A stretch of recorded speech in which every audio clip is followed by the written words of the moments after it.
Namaste. Hello everyone. Welcome to Shail, Gulhati, Shiva and Mysticism for another episode of Monday with Mahadev. Today I'm going to share something new with you.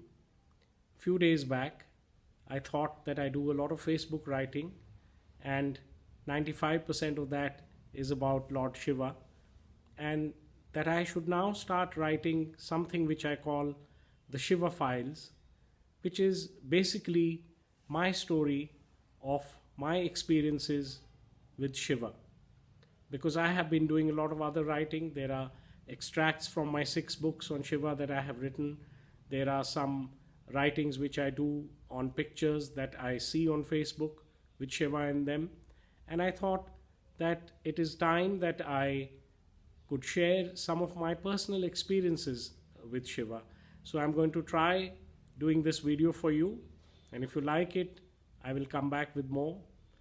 So the Shiva Files 1, the first writing that I did, was about how I really first saw Shiva, the seeing of Shiva, even if it was in a murti form, in a form of an image.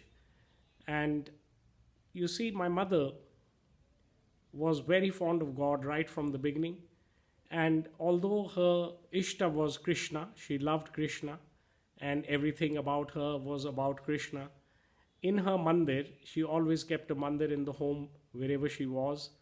She had a proper designated place with all the carvings, and it looked like a mandir.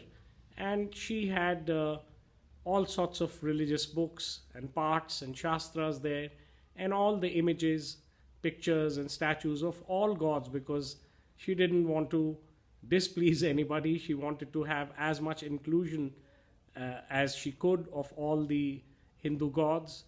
And of course there were pictures there of the 4 major gods, which is Vishnuji, which is Shivji, Durga Mata, and she even had an image of Brahmaji. So I was used to seeing all these, but I never really registered Shivji per se. Where I first therefore saw him was in the mandir which was next to our house in a place called Rehadi, Jammu. And I could walk to this place, and it was maybe 400-500 meters away from home. And when I was old enough, maybe 6 years old, 7 years old, my parents thought that this is a place that he can walk to by himself. Those were good days, very safe days. And so I used to have these evening walks by myself to the mandir near Rehadi. And over there, each god, there was Krishnji, there was Hanumanji, they all had some kind of a room allotted to them. There was one portion in the mandir, there was a room for Durga Mata, there was a room for Ramji, a Ram Darbar, and so on.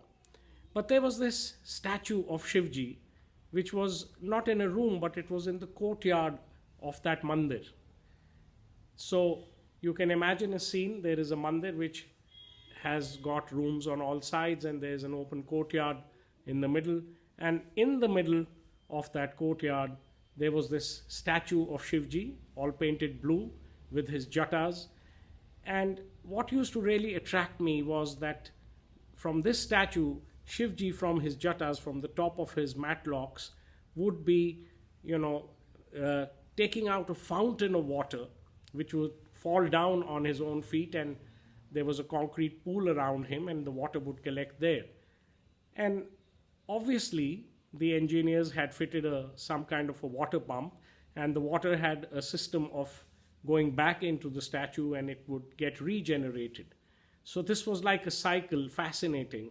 And I could watch this, if not for hours, for minutes together, just standing there, watching Shivji standing there stoically and putting out the water fountain for the pool which was at his own feet, and then that water would go back, and this would carry on. Perhaps in my young child mind at that time, this was the first imagery of what a cycle can be. It comes from him and it goes back to him. And this was my first real seeing of Shiva. And then as I grew older, these walks became more often, more regular, because I thought maybe this is the kind of freedom I have. I can always walk to the mandir and go and see Shivji once more. So they became more frequent, and when I grew older and when I thought that I must also learn how to worship him or how to pray to him, and when we asked the pujari that how do we pray to Shiva, in that mandir there was a shivling also, as most mandirs have.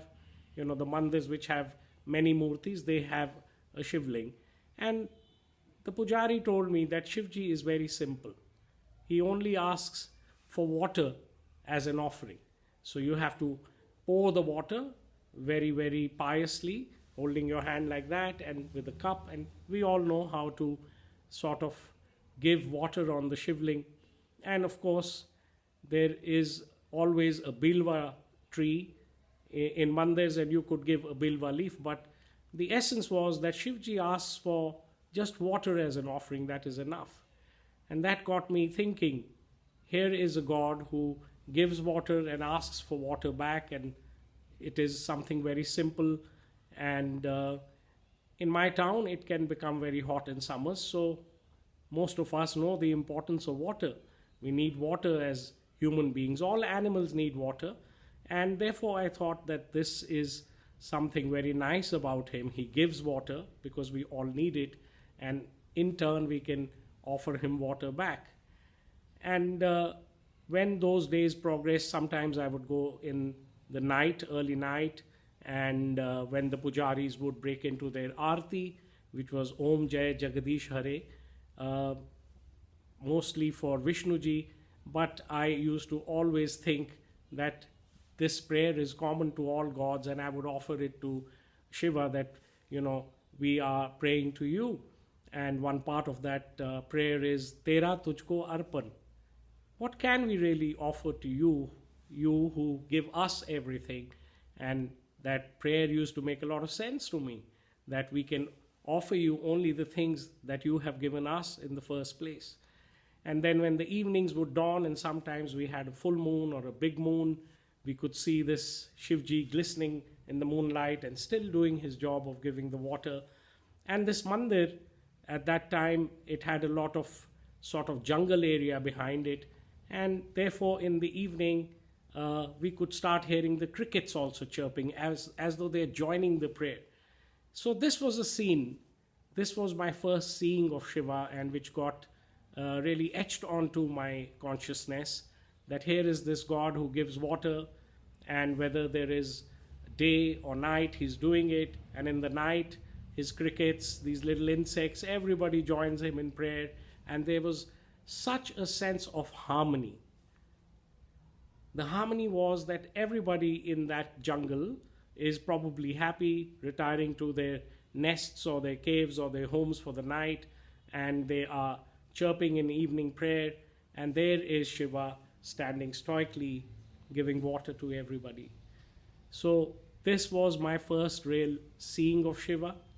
I hope you like this little experience that I shared with you, and next time I will be back with more.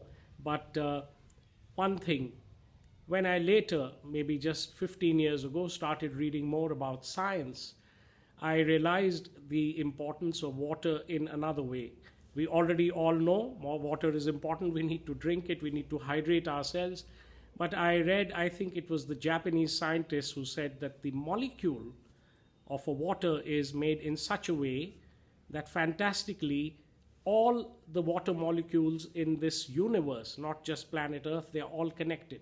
So it doesn't matter if there is a pond in my town, Jammu, or there is a lake in your town in Gujarat, or if there is another well somewhere in Himachal Pradesh, it doesn't matter. The scientists say that the water molecules have a certain memory, and if you do something to the water here, the water there will know. And they say that even if there is water on, let's say, other planets, even that water molecule has such a bonding that it will know. Now, this is some scientific discovery which is fascinating. It is still nascent, and we still need to understand what it truly implies. But to me, it became so clear. Okay, so that's why he does it with water. Water is connected to each other, to every little drop everywhere. This is what the scientists are telling us. And that is exactly the same case with consciousness. Shiva is giving us consciousness, he's giving us teaching about consciousness, and consciousness is one thing which is connected to everything else in the world. Join me again next Monday, and I will be back with yet another Shiva wisdom for you. Om Namah Shivaya.